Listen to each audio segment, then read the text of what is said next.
സത്യവും ജീവനുമാ. എന്നിലൂടെ അല്ലാതെ ആരും പിതാവിന്റെ സന്നിധിയിലേക്ക് കടന്നു വരികയില്ല.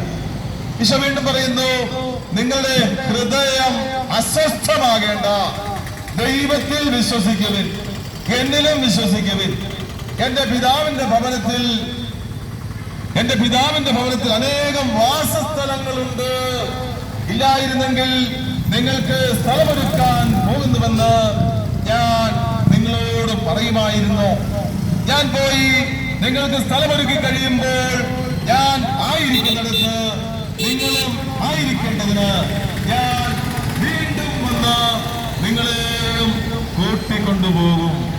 അതേ സഹോദരങ്ങളെ, യേശു അവിടുന്ന് വലിയ പ്രത്യാശയാണ്. കാരണം അവിടുന്ന് രക്ഷകനായിട്ടാണ് ഈ ഭൂമിയിലേക്ക് കടന്നു വന്നത്. എന്താണ് രക്ഷ? എന്താണ് ജീവന്റെ മാർഗം? എന്താണ് നിത്യജീവൻ, നിത്യരക്ഷ?